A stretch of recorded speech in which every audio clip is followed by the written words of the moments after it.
44 पद को हम देखेंगे आज के दिन। और जैसा कि मैं आपसे बता रहा था आज के दिन कि यीशु मसीह जी उठा है, और इस जी उठने के पर्व को बहुत से लोग मानते हैं और बहुत से लोग नहीं भी मानते हैं। और ये चीज़ जो आज के दिन हम इस पर्व को सेलिब्रेट कर रहे हैं और मना रहे हैं मेरे प्रियो, हमें इस बात को जानने की जरूरत है कि समाज कई बार इस तथ्य को एक्सेप्ट नहीं कर पाता है, इस तथ्य को मान नहीं पाता है। और इसलिए भी नहीं मान पाता है मेरे प्रियो क्योंकि इस बात को, इस तथ्य को पहले कभी नहीं देखा गया। जब हम पुनरुत्थान दिवस की बात करते हैं मेरे प्रियो, या गुड फ्राइडे की बात करते हैं, या यीशु मसीह के क्रूस पर प्राण देने की बात करते हैं, तो उसमें कई सारे प्रश्न हमारे जीवनों में उठ खड़े होते हैं। और समाज में भी कई सारे प्रश्नों को हम पाते हैं और देखते हैं कि कई सारे प्रश्न पूछे जाते हैं, बोले जाते हैं। और सबसे कुछ प्रश्नों को मैं आपके सामने यहाँ पर वर्णन करूंगा। और कुछ प्रश्न इस प्रकार से हैं कि यीशु मसीह अगर परमेश्वर था तो वो क्यों मारा गया इतनी बुरी तरीके से, और क्यों क्रूस पर चढ़ा दिया गया? ये प्रश्न समाज में पूछा जाता है। दूसरा प्रश्न जो बहुत सामान्य है और कॉमन है जो पूछा जाता है वो ये है कि यीशु मसीह अगर परमेश्वर है तो वो अपने आप को मृत्यु से, क्रूस की मृत्यु से बचा क्यों नहीं पाया? तीसरा प्रश्न जो पूछा जाता है कि क्या ये संभव है कि कोई भी मनुष्य या कोई भी ऐसा इंसान तीसरे दिन मरे हुओं में से जी उठे? क्या ये संभव है? मेरे प्रियो, ये तीन प्रश्न हमारे जीवनों में कई बार हमें भी नहीं पता होता है। और कई बार जब हम विश्वास में रहते हैं, विश्वास में रहने के बावजूद हमारे जीवन में तीन प्रश्नों का उत्तर हमें नहीं मिल पाता है। और कई बार जब लोग हमसे पूछते हैं तो हम उसका उत्तर लोगों को सही रीति से नहीं दे पाते। तो पहला प्रश्न जो मैंने आपको बताया कि यीशु मसीह क्या परमेश्वर होने के बावजूद उसको मारा गया और क्रूस पर चढ़ाया गया? तो मेरे प्रियो, इसका उत्तर गुड फ्राइडे के दिन बताया गया था। और मैं आपके लिए फिर से इस उत्तर को समझाना चाहता और बताना चाहता हूं कि यीशु मसीह जो जितनी भी कार्य को पृथ्वी पर आकर के किया वो अपने लिए नहीं किया, परंतु मानव जाति के लिए किया, संसार के लिए उसने इन सारे कार्यों को किया। दूसरी बात कि यीशु मसीह के वचन में लिखा हुआ है कि उसके कोड़े खाने से हम चंगे होते हैं, यशायाह 53 अध्याय। मेरे प्रियो, आज के दिन इस बात को हमें समझने की जरूरत है कि जो भी कार्य परमेश्वर ने किया वो किसके लिए किया? विश्वास करने वालों के लिए किया। लेकिन जो व्यक्ति सही रीति से वचन को पढ़ेगा वही इन बातों को समझ पाएगा। और यीशु मसीह क्रूस पर क्यों चढ़ा, इसका उत्तर सुसमाचार में हमें मिलता है मेरे प्रियो, कि वो हमारे पापों के लिए मारा गया और गाड़ा गया और तीसरे दिन पवित्र शास्त्र के वचन के अनुसार जी भी उठा। तो दूसरा प्रश्न मेरे प्रियो हमारे सम्मुख आता है समाज में, वो ये आता है कि यीशु मसीह अपने आप को बचा क्यों नहीं पाया? लोगों ने उसको क्रूस पर क्यों चढ़ा दिया? उसका प्राण क्यों निकल गया क्रूस पर? तो इसका उत्तर है मेरे प्रियो कि ये यीशु मसीह की इच्छा के अनुसार हुआ था। और यीशु ने स्वयं अपनी आत्मा को क्या किया था? परमेश्वर के हाथों में सौंपा था। वो परमेश्वर था, उसके पास ये अधिकार था मेरे प्रियो कि वो अपने प्राण को ले सकता था और अपने प्राण को क्या कर सकता था? दे भी सकता था। परमेश्वर का वचन इस बात को बताता है और प्रकट करता है। तीसरा प्रश्न जो मैंने आपके सम्मुख रखा कि क्या यह संभव है कि कोई भी इंसान या कोई भी मनुष्य या परमेश्वर 3 दिन बाद या मरने के बाद जी उठ सकता है? इस बात का संदेह मेरे प्रियो हम सभी के जीवन में तो हो सकता है कि नहीं हो, लेकिन संसार में आप जाएंगे तो संसार में बहुत सारी बातें आपके मध्य में उठ करके आएंगी। और उसमें जो प्रमुख बातें हैं वो यही है कि क्या कोई भी इंसान या कोई भी परमेश्वर मर के जी उठा है या नहीं उठा है। संसार में अगर मेरे प्रियो आप देखेंगे, अगर किसी भी देवता की बात किया जाए या किसी भी अन्य व्यक्ति की भी बात किया जाए तो इतिहास ये बताता है कि कोई भी व्यक्ति या कोई भी इंसान या कोई भी प्रभु मर के जी नहीं उठा है। और कभी भी ऐसा नहीं हुआ है यीशु मसीह के जी उठने से पहले या यीशु मसीह के जी उठने तक केवल यीशु मसीह एकमात्र ऐसा परमेश्वर है जो मर करके जी उठा है। और इस बात का प्रमाण मेरे प्रियो हमें कहां मिलता है? अगर हम खोलेंगे व्यवस्था विवरण आप खोले रहेंगे, साथ ही में आप प्रेरितों का काम उसका 1 अध्याय उसके 3 पद को हम देखेंगे। प्रेरितों का काम उसका 1 अध्याय और उसके 3 पद में देखेंगे, इसमें इस प्रकार से लिखा हुआ है, और यीशु के दुख उठाने के बाद बहुत से पक्के प्रमाणों से अपने आप को उन्हें जीवित दिखाया। यीशु ने क्या किया? मरे हुए से जी उठने के बाद पक्के प्रमाणों के द्वारा अपने आप को क्या किया?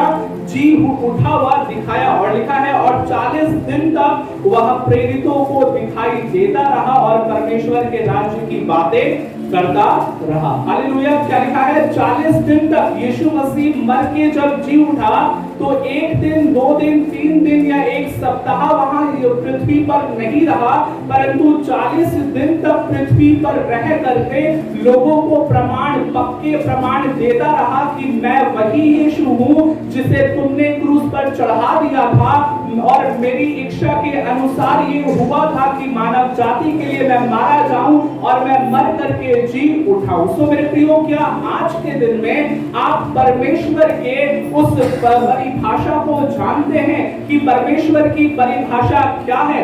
हमें आज के दिन इस बात को समझने की जरूरत है। Hallelujah, hallelujah. अपने लिए ताली बजाइए। आज के दिन हमें आज के दिन इस बात को समझने की आवश्यकता है मेरे प्रियो कि परमेश्वर की क्या परिभाषा है। भारतीय समाज में या अगर विश्व में भी अगर देखा जाए तो आप कई नाना प्रकार के प्रभुओं को प्राप्त करेंगे और देख सकते हैं कि अलग अलग धर्म अलग अलग प्रभुओं को मान रहा है। लेकिन मेरे प्रियो, आज के दिन हमें इस बात को समझने की जरूरत है कि सच्चा परमेश्वर कौन है और हम कैसे इस बात के निर्धारण में पहुंचेंगे।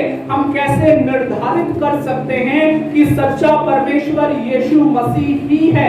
हमें किस बात के आधार पर हम इस बात को पता कर सकते हैं कि जो परमेश्वर है वो यीशु मसीह ही है मेरे प्रियो। तो आइए हम व्यवस्था विवरण उसका 32 अध्याय उसके 39 पद में हम देखेंगे। इसमें इस प्रकार से लिखा हुआ है, इसलिए अब तुम देख लो कि मैं ही वह हूँ और मेरे संग कोई देवता नहीं। मैं मार डालता और मैं जिलाता भी हूँ। अर्थात परमेश्वर के वचन में क्या लिखा है कि मैं ही कौन हूँ? वह एक परमेश्वर हूँ और मेरे साथ कोई अन्य देवता नहीं है। और मेरा जो गुण है वो क्या गुण है कि मैं ही मारता हूँ और मैं ही जिलाता हूँ। अर्थात परमेश्वर यीशु मसीह ही एक ऐसा परमेश्वर है मेरे प्रियो जिसके पास मृत्यु और जिसके पास जीवन देने का अधिकार है। आज के दिन हमें इस बात को समझने की आवश्यकता है कि यीशु मसीह एक ऐसा परमेश्वर है जिसने मृत्यु को अपने वश में कर लिया। यीशु मसीह एक ऐसा परमेश्वर है मेरे प्रियो जिसने मृत्यु का खुल्लम-खुल्ला तमाशा बनाया। आइए हम देखते हैं 1 कुरिन्थियों उसका 15 अध्याय और उसके 54 पद से देखेंगे। 1 कुरिन्थियंस चैप्टर 15 वर्स 54, इसमें इस प्रकार से लिखा हुआ है, और जब यह नाशवान अविनाशी को पहन लेगा और यह मरणहार अमरता को पहन लेगा, तब यह वचन जो लिखा है पूरा हो जाएगा, जय ने मृत्यु को निगल लिया। अर्थात यहाँ पे किसकी बात हो रही है? यहाँ पे प्रभु यीशु मसीह की बात हो रही है कि उसने मरणहार शरीर ने किसको पहन लिया? अमरता को पहन लिया।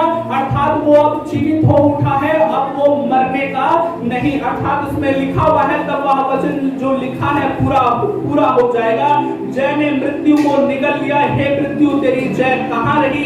हे मृत्यु तेरा डंक कहाँ रहा? मेरे प्रियो, परमेश्वर ने यीशु हमारा जो है वो सच्चा परमेश्वर है और इसका प्रमाण तो ये है मेरे प्रियो कि उसने मृत्यु तक के डंक को नष्ट कर दिया। उसने मृत्यु तक के डंक को निगल लिया। उसने मृत्यु तक के डंक को हरा दिया। मृत्यु का डंक उसके जीवन में कार्य नहीं कर पाया। मृत्यु का डंक का कोई भी असर उसके जीवन में नहीं हो पाया। और ये इस बात का प्रमाण है मेरे प्रियो कि यीशु मसीह सच्चा परमेश्वर है।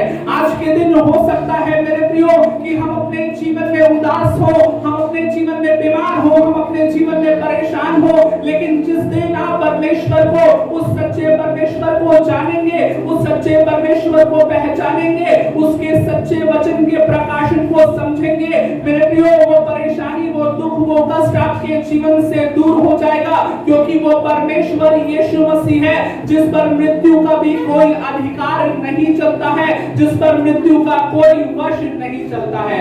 हालेलुया। क्या आप समझ पा रहे हैं इस बात को?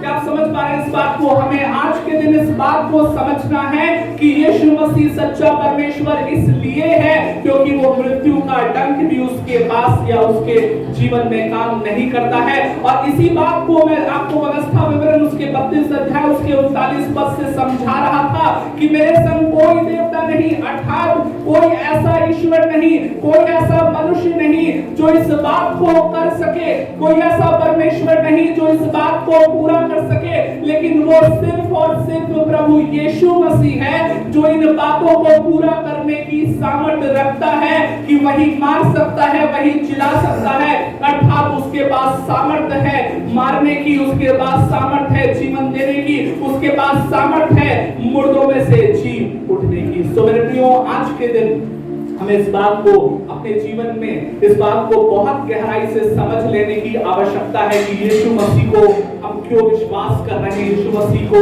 हम क्यों मान रहे हैं, और इसलिए मान रहे हैं क्योंकि वो ही सच्चा परमेश्वर है। लेकिन मेरे प्रियो, इस बात के विषय में जो यीशु मसीह जी उठा है और आज के दिन जो हम पर्व को मना रहे हैं, और इस बात के विषय में बाइबल में 1400 साल पहले ही इस बात को बता दिया गया था राजा दाऊद के द्वारा।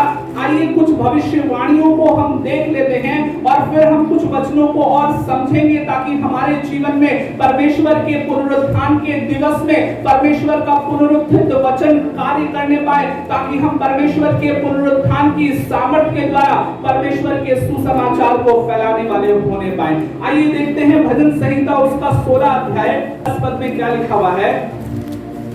इसमें राजा दाऊद इस बात को कहते हैं, क्योंकि तू मेरे प्राण को अधोलोक में न छोड़ेगा, न अपने पवित्र भक्त को कब्र में सड़ने देगा। और ये जो प्रोफेसी है मेरे प्रियो, भविष्यवाणी है, ये डुअल प्रोफेसी है।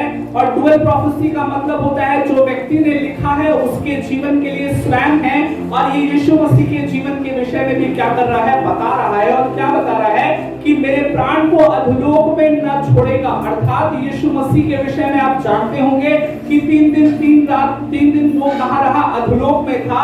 और इसमें लिखा है न अपने पवित्र भक्त को कब्र में सड़ने देगा, अर्थात न सड़ने देगा का मतलब है कि वो जी उठेगा। यीशु मसीह क्या होगा, जी उठेगा। और उसके जी उठने की भविष्यवाणी जो ये की गई थी यीशु मसीह के दुनिया में आने से 1400 साल पहले कर दी गई थी। और इसी बात को अगर हम दूसरे पुस्तक में देखेंगे, होशे नबी की पुस्तक उसका 6 अध्याय और उसके 2 पद में देखिए क्या लिखा हुआ है। होशे नबी की पुस्तक उसका 6 अध्याय उसके 2 पद में क्या लिखा है, 2 दिन के बाद वह हमको जिलाएगा और तीसरे दिन वह हमको उठाकर खड़ा करेगा, तब हम उसके सम्मुख जीवित रहेंगे। हालेलुया। क्या लिखा है, 2 दिन के बाद क्या करेगा, वो जिलाएगा, तीसरे दिन क्या करेगा, वो हमें तीसरे दिन उठा करके खड़ा करेगा। और हम जानते हैं आज के दिन यीशु मसीह के विषय में कि तीसरे दिन वो मृतकों में से क्या हुआ था, जी उठा था। और ये किसके विषय में भविष्यवाणी कर रहा है होशे, ये भविष्यवक्ता होशे किसके विषय में बोल रहा है, प्रभु यीशु मसीह के विषय में बोल रहा है। सो मेरे प्रियो, हमें इस बात को आज के दिन गहराई से अपने जीवन में जान लेने की जरूरत है कि अगर प्रभु यीशु मसीह ना जी उठता तो हमारा विश्वास करना व्यर्थ है, क्योंकि हमारे जीवन में विश्वास का जो आधार है वो पुनरुत्थान ही है। यीशु मसीह जी उठा है इसीलिए हम उसका प्रचार कर रहे हैं क्योंकि वो प्रभु है। यीशु मसीह जी उठा है इसीलिए हम प्रचार कर रहे हैं कि हमारे पाप क्षमा हो गए हैं। यीशु ने जी उठने के द्वारा हमें धर्मी ठहरा दिया है। उसका जी उठना हमारे पापों को क्षमा करता है, उसका जी उठना हमारे जीवन से हमारे पापों को नष्ट करता है और हमारे जीवन से पापों को क्या करता है, मिटाता है। सो मेरे प्रियो, आज के दिन हमारे जीवन में बड़े आनंद की बात है कि यीशु मसीह के द्वारा हम क्या हो गए हैं, आजाद हो गए। कितने लोग इस बात पर विश्वास करते हैं, कितने लोग इस बात पर विश्वास करते हैं? हालेलुया। सभी लोग इस बात पर विश्वास करते हैं, लेकिन जैसा मैंने आपको बताया कि पुराने नियम में यीशु मसीह के जी उठने के विषय में भविष्यवाणी तो की गई थी, लेकिन यीशु मसीह जब इस पृथ्वी पर थे तो उसने स्वयं अपने विषय में भविष्यवाणी की थी। हालेलुया, जोर से बोलेंगे हालेलुया। मत्ती रचित सुसमाचार को अगर हम देखेंगे उसके 16 अध्याय 19 पद को, उसके 17 अध्याय 23 पद को और उसके 20 अध्याय उसके 19 पद को, इन तीनों वचनों में मत्ती के सुसमाचार में यीशु मसीह ने क्या किया, भविष्यवाणी की थी अपने विषय में कि मैं मर करके क्या हो जाऊंगा, जीवित हो जाऊंगा। और ये भविष्यवाणी किसको बताई थी? चेलों को बताई थी। अगर आप मत्ती रचित सुसमाचार 17 अध्याय उसके 23 पद को देखेंगे तो लिखा है, और वे उसे मार डालेंगे और वह तीसरे दिन जी उठेगा। इस पर वे बहुत बहुत उदास हुए। क्या लिखा है? इस पर वे क्या हुए? बहुत उदास हुए। कौन उदास हुआ? चेले उदास हुए। यीशु मसीह चेलों को क्या कर रहा है? भविष्यवाणी दे रहा है। और क्या भविष्यवाणी दे रहा है कि और वे उसे मार डालेंगे। रोमी सरकार या रोमी साम्राज्य के लोग क्या करेंगे? अधिकारी लोग क्या करेंगे? उसे मार डालेंगे और वह तीसरे दिन क्या होगा? जी उठेगा। कौन जी उठेगा? प्रभु यीशु मसीह जी उठेगा। और यीशु मसीह इस विषय में क्या कर रहा है? भविष्यवाणी कर रहा है। और जो उसके चेले थे ये बात सुन करके, और उसके पास जो लोग थे ये बात सुन करके क्या हुए? बहुत उदास हुए। सो यीशु मसीह मेरे प्रियो जितनी भी चीजों को करता था वो सारी चीजें बाइबल में उसने लिख दी थी और बाइबल इस बात को प्रकट करती है।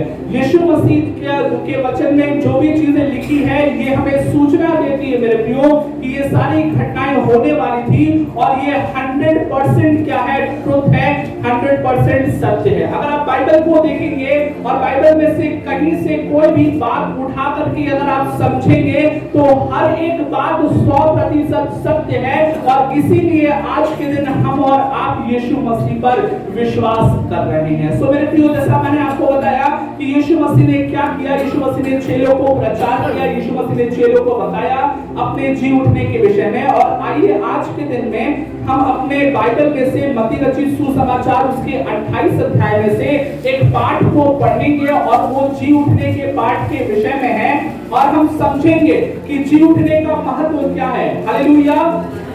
कितने लोग समझना चाहते हैं जी उठने का महत्व क्या है? और आज के दिन जब हम जी उठने का पर्व मना रहे हैं तो हमें क्या क्या करने की आवश्यकता है? क्या आप जानने के लिए तैयार हैं? क्या आप जानना चाहते हैं? तो बहुत ध्यान से सुनिएगा और अपनी आंखों को खोलिएगा और कानों को भी क्या खोलिएगा, ठीक है?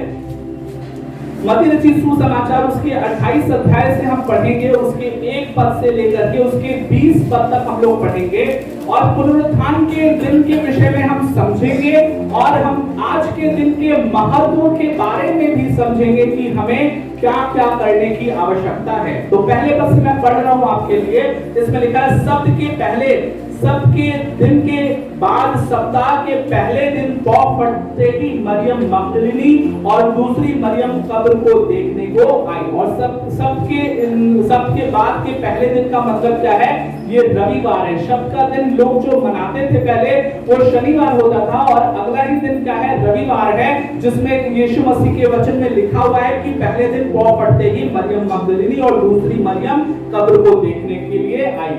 और यहाँ पे आज के दिन हमें ये बात भी समझ में आती है कि इस रविवार को या संडे को हम क्यों आराधना करते हैं, क्यों संगति करते हैं, क्यों हम आज के दिन ही क्या करते हैं? प्रभु के आराधना करते हैं और एक कांग्रीगेशन में हम वर्शिप करते हैं। क्योंकि संडे एक ऐसा दिन है मेरे प्रियो जिस दिन प्रभु यीशु मसीह जी उठा है। इसीलिए हम हर रविवार या प्रति रविवार परमेश्वर की आराधना संडे को करते हैं। लेकिन एक बात और समझने की जरूरत है हमें कि पुनरुत्थान तो 2000 वर्ष लगभग पहले हो गया था, लेकिन हमारे जीवन में हमें पुनरुत्थान को स्मरण हर दिन करना है, केवल एक दिन नहीं। हम आज के दिन इस दिन को पुनरुत्थान दिवस के नाम पे मना रहे हैं क्योंकि हम इसकी कुछ वास्तविकता को समझ ले।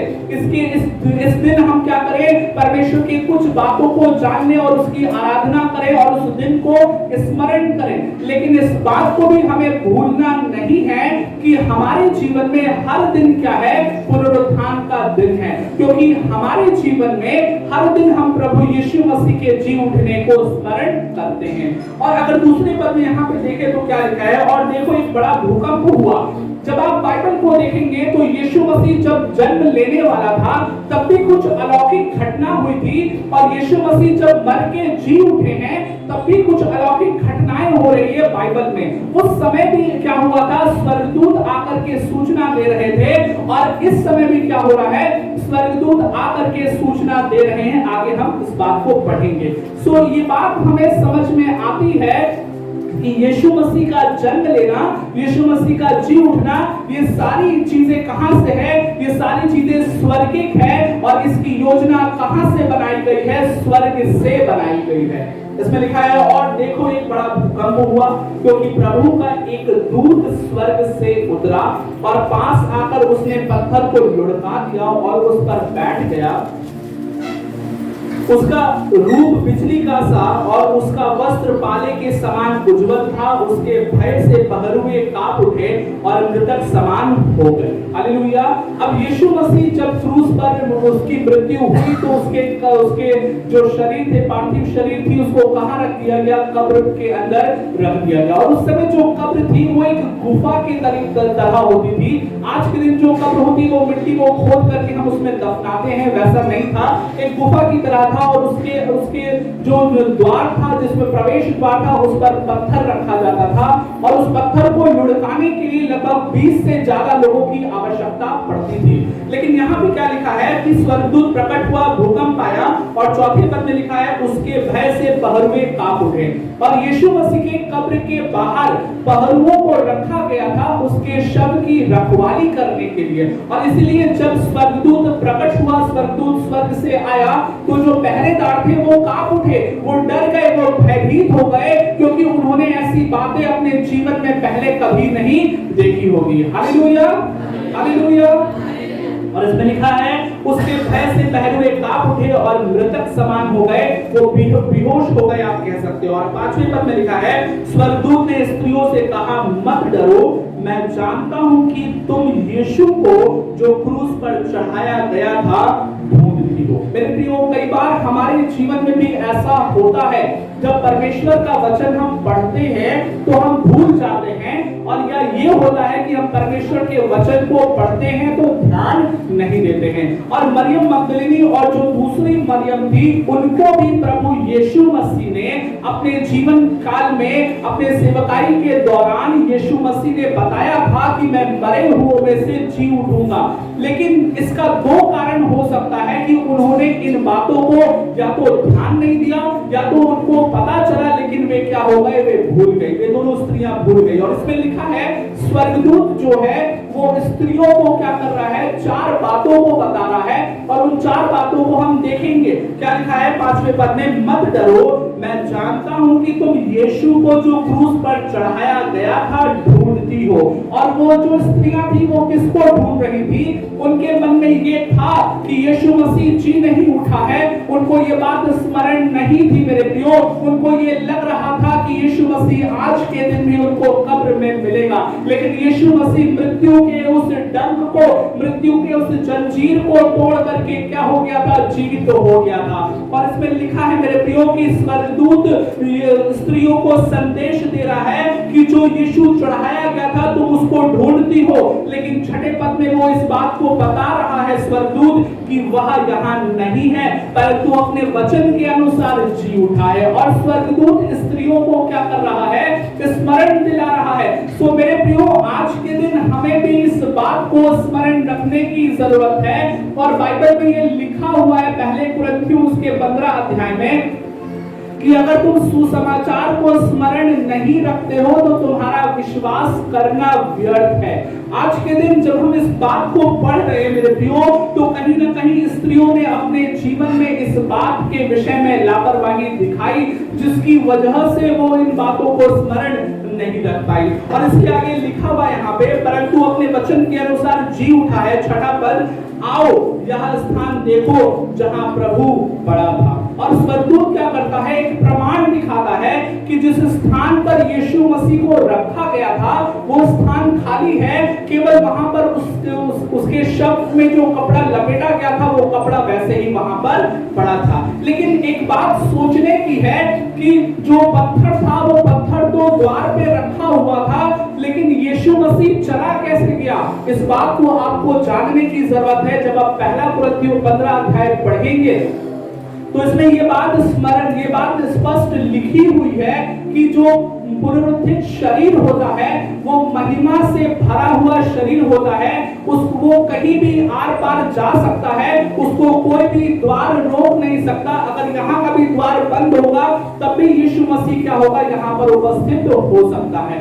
पुनरुत्थित शरीर जो होता है वो पृथ्वी के शरीर जो मरणहार शरीर होता है उससे अलग होता है, उसमें अलौकिक सामर्थ होती है, वो कहीं भी प्रवेश कर सकता है, वो कहीं भी जा सकता। और इसीलिए जब पत्थर लुढ़का भी था तब भी वो पत्थर के बंद होने के द्वारा भी वो यीशु मसीह उस गुफा से या उस कब्र से बाहर आ गया। और इसमें लिखा हुआ है मेरे प्रियो, और शीघ्र जाकर, 7वें पद को मैं पढ़ रहा हूं, और शीघ्र जाकर उसके चेलों से कहो कि वह मृतकों में से जी उठा है और वह तुमसे पहले गलील को जाता है और वहां उसका दर्शन पाओगे।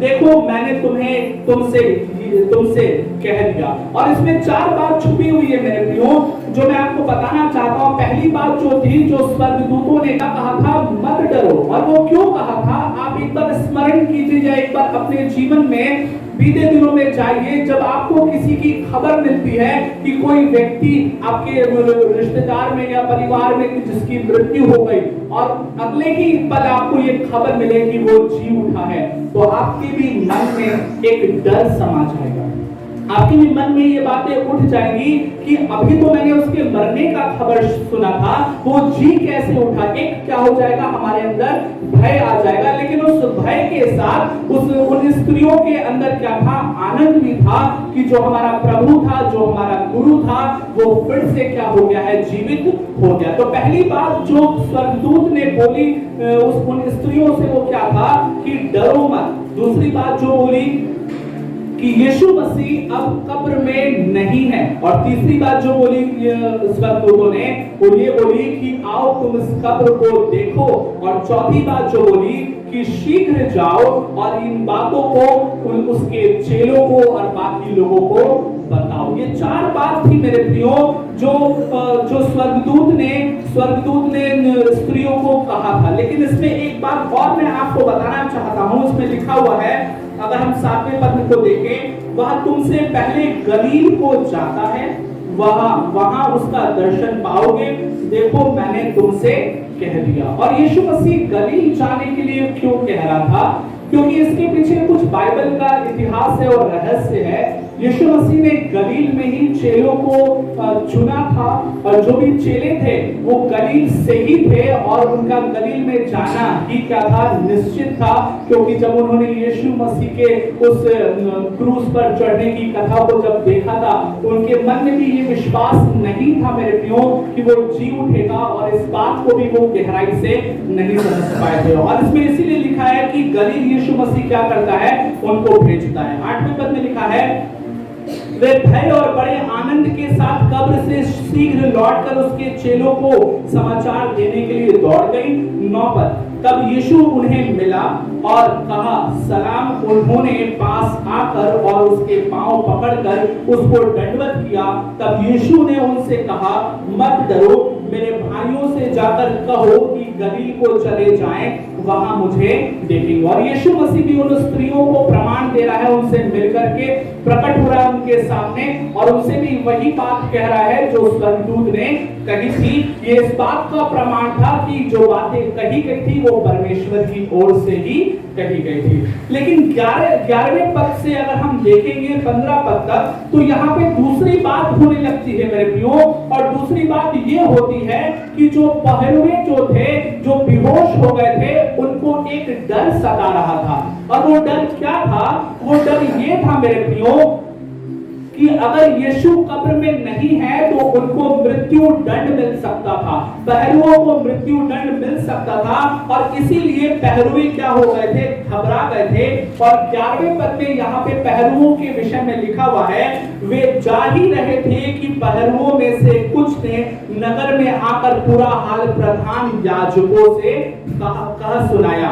तब उन्होंने पुरनियों के साथ इकट्ठा होकर सम्मति की और सिपाहियों को बहुत चांदी देकर कहा, यह कहना कि रात को जब हम सो रहे थे तो उसके चेले आकर उसे चुरा ले गए, और यदि यह बात हाकिम के कान तक पहुंचेगी तो हम उसे समझा लेंगे और तुम्हें जोखिम से बचा लेंगे। अतः उन्होंने रुपया लेकर जैसा सिखाए गए थे वैसे ही किया। यह बात आज तक यहूदियों में प्रचलित है। और यहाँ पर जो पहरुए थे मेरे प्रियो, वो याजकों के पास क्यों गए? हाँ, ये बात हमें समझने की जरूरत है कि वो किसी और के पास क्यों नहीं गए, अपने सेनापति के पास क्यों नहीं गए, राजा के पास क्यों नहीं गए, वे केवल प्रधान याजकों के पास क्यों गए? इसका कारण ये था क्योंकि वो और किसी के पास जाते तो उनको दंड सुना दिया जाता, लेकिन याजकों के पास इसलिए गए क्योंकि हो सकता है कि उनके पास कुछ योजना हो ताकि वो उनके प्राण को बचा सके। लेकिन इस बात में भी हमें ये समझ में आता है मेरे प्रियो कि याजकों के पास जब पहरुए गए होंगे तो उन्होंने सारी बातें बताई होगी, लेकिन सारी बातों को बताने के बाद भी, इतिहास को जानने के बाद भी, पुराने नियम को, मूसा की पुस्तकों को जानने के बाद भी उन्होंने मन नहीं फिराया। आज के दिन हमारे साथ भी ऐसा होता है। हम वचन को जानते हैं, हम वचन को समझते हैं, हमने वचन को सुना है, हम प्रति रविवार वचन सुनते हैं, हम मोबाइल में, यूट्यूब में, अपने बाइबल में वचन को सुनते हैं और पढ़ते हैं, लेकिन हमारा जीवन नहीं बदलता है। लेकिन आज इस पुनरुत्थान में हमें समझने की जरूरत है कि हमें अपने आप को बदलने की आवश्यकता है। ये पुनरुत्थान का पर्व हमें ये सिखाता है कि हमें अपने मरणहार अवस्था से, हमारा आत्मिक जीवन जो मरा हुआ है, मरा हुआ का मतलब शारीरिक है, उस शारीरिकपन से हमें किसमें आना है? आत्मिकपन में आना है। लेकिन अगर देखा जाए तो याजक लोग जो थे वो नहीं आ पाए। उन्होंने चालाकी की, उन्होंने षड्यंत्र रचा, उन्होंने धन के लोभ के द्वारा सारी बातों को क्या किया? विपरीत कर दिया। लेकिन एक बात सोचने की है, जो अगर आप लॉजिकली सोचेंगे तो समझ में आएगा। अगर जो पहरुए थे वे सो रहे थे तो उनको कैसे पता कि यीशु के शव को चेले ही लेके गए हैं या चोरी करके गए हैं? अगर कोई ध्यान से, बुद्धिमानी से समझेगा तो ये पकड़ लेगा कि जब तुम सो ही रहे थे तो तुमको पता कैसे चला कि शव चेले लेके गए हैं या यहूदी लेके गए हैं या कोई और लेके गया है? अगर कोई इस बात को ध्यान से समझे। लेकिन मेरे प्रियो, इस बात में जो संदेश है वो ये है कि याजक लोगों का जो मन था वो बहुत कठोर हो गया था कि सच्चाई को देखने, सच्चाई को सुनने के बाद भी उनका हृदय परिवर्तित नहीं होता था। क्या आपका मन कठोर हो चुका है? या आज जब आप परमेश्वर के वचन को सुन रहे हैं तो अपने मन को कठोर नहीं कर रहे हैं क्या? या अपने हृदय में परमेश्वर के वचन को इस प्रकार से ले रहे हैं कि आप परमेश्वर के वचन को अपने जीवन में लागू करें? और 16 पद जो है, 16 पद में यीशु की मुलाकात हो रही है चेलों से, और 16 पद के बाद जो है यीशु चेलों से कुछ संदेश दे रहा है। और वो संदेश केवल चेलों के लिए नहीं है मेरे प्रियो, वो संदेश मेरे लिए और आपके लिए है। और हमें और आपको इस संदेश को मानने की जरूरत है। क्या आप मानेंगे इस संदेश को? या आज के दिन आप उन याजकों के समान बन जाएंगे कि जितना जरूरत है उतना मानेंगे, जितना जरूरत नहीं है उतना हम क्या करेंगे? छोड़ देंगे। हालेलुया। इसमें लिखा है 16 पद में क्या लिखा है? देखिए, मत्ती रचित सुसमाचार उसका 28 अध्याय और उसके 16 पद में देखिए क्या लिखा है। 11 चेले गलील में उस पहाड़ पर गए जिसे यीशु ने उन्हें बताया था। अब यीशु ने जो संदेश दिया था कि गलील में जाओ, तुमसे पहले मैं वहां जाऊं और तुमसे वहां मिलूंगा, चेले वहां पहुंच गए। 17 पद में लिखा है, उन्होंने उसके दर्शन पाकर उन्हें प्रणाम किया, पर किसी किसी को संदेह हुआ। क्यों संदेह हुआ मेरे प्रियो? क्योंकि जो पुनरुत्थित शरीर होता है उसमें महिमा आ जाती है, मैंने बताया, और जब महिमा किसी भी शरीर में आती है तो उसका रूप थोड़ा सा बदलता है, जिसकी वजह से चेले यीशु को पहचान नहीं पा रहे थे, लेकिन उसकी बोली के द्वारा उसको पहचान लेते हैं चेले। इसमें लिखा है, उन्होंने उसके दर्शन पाकर उसे प्रणाम किया, पर किसी किसी को संदेह हुआ। 18 पद, यीशु ने उनके पास आकर कहा, स्वर्ग और पृथ्वी का सारा अधिकार मुझे दिया गया। अब ये देखिए, ये परमेश्वर होने का एक प्रमाण है, और वो क्या प्रमाण है कि स्वर्ग और पृथ्वी का पूरा अधिकार किसको दिया गया है? प्रभु यीशु मसीह को दिया गया है। और इसीलिए हम क्या मानते हैं? यीशु मसीह को अपना परमेश्वर और यीशु मसीह को हम प्रभु मानते हैं। अगर अधिकार के विषय में अगर हम समझें तो यूनानी में अधिकार का जो मतलब है, जो यूनानी शब्द है अधिकार का, उसका मतलब है ऑफिशियल अथॉरिटी। और इसका मतलब क्या होता है कि परमेश्वर का वचन बताता है कि इसका मतलब होता है पावर, उसका मतलब होता है सामर्थ। तो यीशु के पास सामर्थ था। किस बात के लिए सामर्थ था? स्वर्ग की सारी सामर्थ किसके पास थी? किसके पास थी? किसके पास थी? अच्छे से बोलिए, प्रभु यीशु मसीह। यीशु मसीह ने क्या बोलेंगे? प्रभु यीशु मसीह किसके पास थी? हाँ, और पृथ्वी की सारी सामर्थ किसके पास है? प्रभु यीशु मसीह के पास। और यहाँ पे यही बात लिखी है, और जब हम बाइबल में देखेंगे, जब हम पहले की अध्याय को पढ़ेंगे तो हम इस बात को प्राप्त कर सकते हैं कि जब यीशु मसीह वचन को देता था तो वो अधिकार के साथ देता था। और इसका वर्णन मत्ती रचित सुसमाचार 7 अध्याय उसके 29 पद में है। जब परमेश्वर यीशु मसीह चंगाई करता था तो वो अधिकार के साथ करता था। उसका वर्णन 8 अध्याय मत्ती 8 अध्याय 1 से 13 पद में मिलेगा। जब यीशु मसीह किसी के पास जाता था तो अधिकार के साथ उसके पापों को क्षमा करता था, अर्थात उसके पास पाप क्षमा करने का भी क्या था? अधिकार था। मत्ती रचित सुसमाचार 9 अध्याय 6 पद। यीशु मसीह के पास एक और अधिकार था, वो क्या था? दुष्टात्मा से लोगों को छुटकारा देने का अधिकार। और जब आप मत्ती रचित सुसमाचार 10 अध्याय पहले पद को देखेंगे तो उसमें आपको प्राप्त होगा कि उसने वो अधिकार चेलों को भी दिया था। तो यीशु मसीह के पास कई सारे अधिकार थे, और कुछ अधिकारों का वर्णन मैंने आपके सामने यहाँ पर किया है। और हम आगे पढ़ेंगे इसमें 19 पद में तो लिखा है, इसलिए तुम जाओ, सब जातियों के लोगों को चेला बनाओ। किसको बोल रहा है यीशु मसीह? किसको बोल रहा है? किसको बोल रहा है? नहीं, ये बात किसको कह रहा है? चेलों को कह रहा है। ठीक है, किसको कह रहा है? चेलों को कह रहा है। लेकिन उस समय में चेलों को कह रहा था, आज के दिन में हम सभी से ये बात कह रहा है। ठीक है, और यहाँ पे हमें इस बात को जानने की जरूरत है कि यीशु मसीह भी क्या कर रहा है? अपने चेलों को भेज रहा है। क्या कर रहा है? अपने चेलों को भेज रहा है। स्वर्गदूत जब स्त्रियों से मिला तो क्या किया? जाओ, डरो मत, क्या करो? जाओ, चेलों को ये बात क्या करो? बताओ। और जब यीशु मसीह अपने चेलों से मिल रहा है तो वो भी क्या कह रहा है कि जाओ और ये संदेश क्या करो? सब लोगों को बताओ। किसको बताओ? ये जो संदेश है, जी उठने का संदेश है, ये ईसाइयों के लिए नहीं है मेरे प्रियो, ये गैर ईसाइयों के लिए भी है, अर्थात पूरे समाज के लिए है, पूरी जातियों के लिए है, और पूरे विश्व के लिए संदेश है। जो किसको कह रहा है? देने के लिए चेलों को क्या कह रहा है? जाओ। हालेलुया।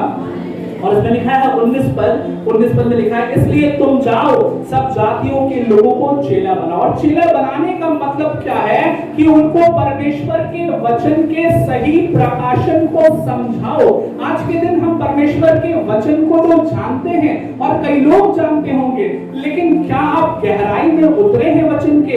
क्या आप सही प्रकाशन को जानते हैं? मेरे प्रियो, मैं आपको फिर बताना चाहता हूं आपको आज के दिन कि ये कलीसिया बाइबल क्लास को शुरू करने जा रही है आने वाले कुछ महीने में। हो सकता है अगले महीने या उसके बाद में, हो सकता है जून में ये शुरू हो। और उस बाइबल क्लास में आपको परमेश्वर के वचन के सही प्रकाशन के बारे में प्रशिक्षण दिया जाएगा। अगर आप वो प्रशिक्षण लेना चाहते हैं, ये कलीसिया के हर व्यक्ति के लिए है, और अगर आप उस प्रशिक्षण को लेना चाहते हैं तो अभी से प्रार्थना करें ताकि वो प्रशिक्षण आप ले सकें और परमेश्वर के सच्चे चेले बन सके। क्योंकि चेले बनने के लिए आपको क्या करना पड़ेगा? वचन को सीखना पड़ेगा ताकि आप वचन की शिक्षा दे सके। और वचन की शिक्षा कैसी?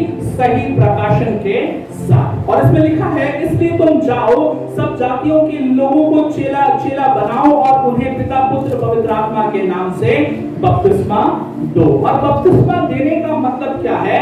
कोई भी व्यक्ति अगर आज के दिन में परमेश्वर के नाम से बपतिस्मा लेना चाहता है, कई बार आप वचन में पढ़ेंगे कि यीशु के नाम से बपतिस्मा दो, कई बार आप वचन में पढ़ेंगे पिता पुत्र पवित्र आत्मा के नाम से बपतिस्मा दो।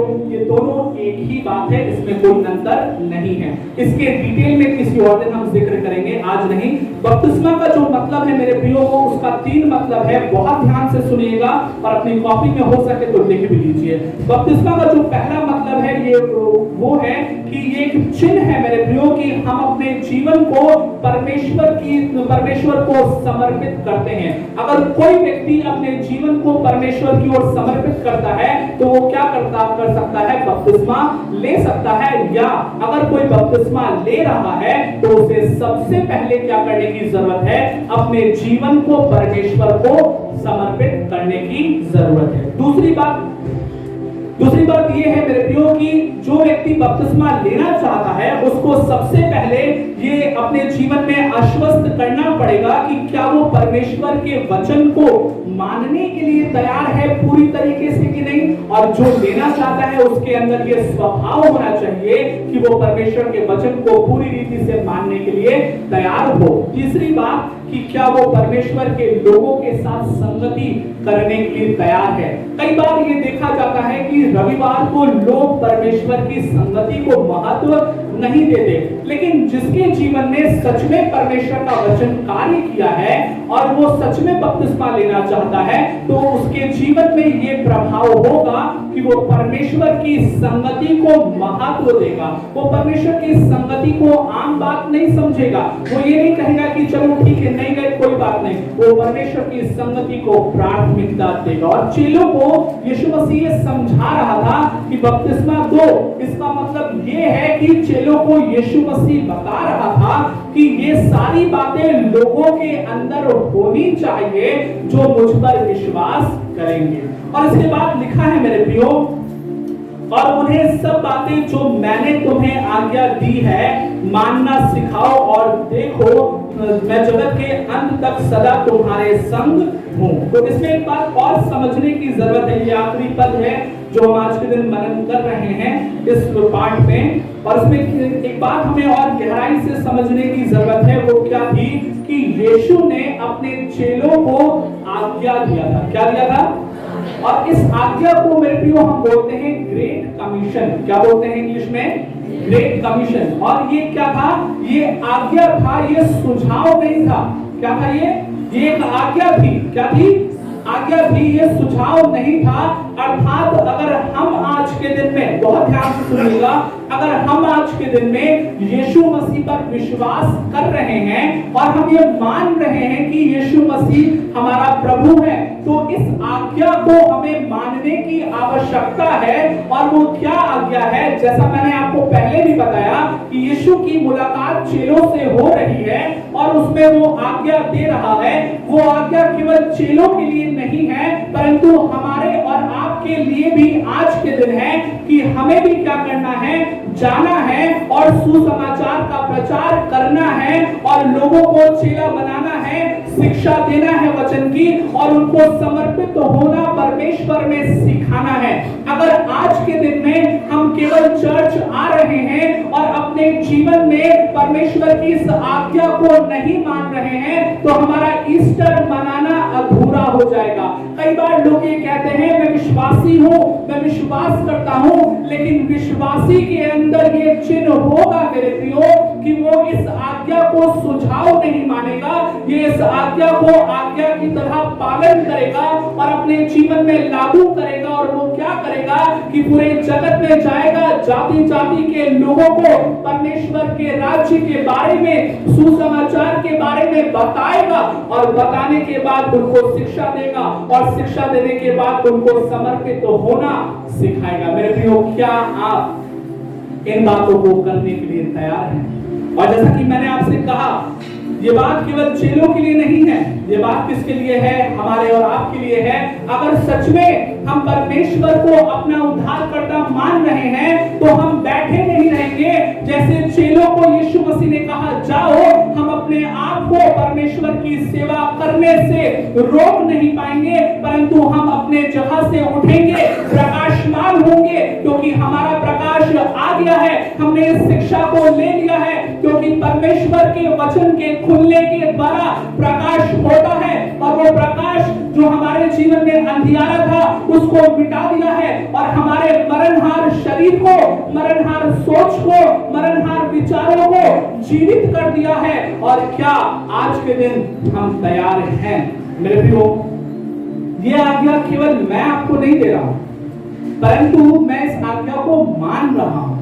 मैंने गुड फ्राइडे को आपको पर्चियां दी थी सुसमाचार बांटने के, सुसमाचार के प्रचार करने के लिए। मुझे नहीं पता कि आप किए हैं कि नहीं किए हैं, और मैं ये जानना भी अभी नहीं चाहता हूं, लेकिन मैंने किया है। मैं आपको ये गवाही देना चाहता हूं कि मैंने बिजी शेड्यूल होने के बाद भी मैंने सुसमाचार की पर्ची बांटी है। क्या आज के दिन आप आज्ञा को मान रहे हैं? इस ग्रेट कमीशन को क्या आप मान रहे हैं? क्या आप इस परमेश्वर की आज्ञा को, जो यीशु ने स्वयं अपने चेलों को दिया, क्या आप इस बात को अपने जीवन में लागू कर रहे हैं? आइए देखते हैं यूहन्ना 11 अध्याय उसके 25 पद में क्या लिखा हुआ है। और इसमें इस प्रकार से लिखा है, कोई पढ़ दे इसको। यूहन्ना 11 अध्याय। यीशु ने उससे कहा, पुनरुत्थान और जीवन मैं ही हूँ, और जो कोई मुझ पर विश्वास करता है वह यदि मर भी जाए तो भी जिएगा। हालेलुया। क्या लिखा है? जो कोई मुझ पर क्या करता है? और विश्वास की परिभाषा मेरे प्रियो, मुझे लगता है कि आप सब जानते हैं, विश्वास कर्म बिना क्या है? पूरा है। क्या है? पूरा है कि अधूरा है? अधूरा है। ठीक है, तो विश्वास क्या है? कर्म बिना क्या है? अधूरा है। और आज के दिन मैंने आपको कई सारे कर्म के बारे में बताया कि हमें यीशु मसीह की आज्ञा को क्या करना है? अपने जीवन में मानना है, अर्थात हमें क्या करना है? कर्म करना है, अर्थात विश्वास के साथ हमें क्या करना है? कर्म करना है। तो 25 पद मैं फिर से पढ़ रहा हूं। यीशु ने उनसे कहा, और आज के दिन यीशु हमसे कह रहा है, यीशु ने उनसे कहा, पुनरुत्थान और जीवन मैं ही हूं। अर्थात यीशु मसीह क्या कर सकता है? वो अपना भी पुनरुत्थान कर सकता है और हमें भी जीवित कर सकता है, मुर्दों में से जी उठा सकता है। और इसमें लिखा हुआ है, यीशु ने उनसे कहा, पुनरुत्थान और जीवन मैं ही हूं। जो कोई मुझ पर विश्वास करता है वह यदि मर भी जाए तो भी जीवित, तो भी जिएगा। हालेलुया। क्या लिखा है? यदि वो मर भी जाए तो भी क्या होगा? जिएगा। क्या आप यीशु मसीह पर कर्म के साथ विश्वास करते हैं? अगर आप इन बातों को जो आज के दिन बताई गई है उसको कर्म सहित विश्वास करते हैं, तो मर भी गए तो क्या होंगे? जिएंगे स्वर्ग में। आमीन। आइए प्रार्थना करें।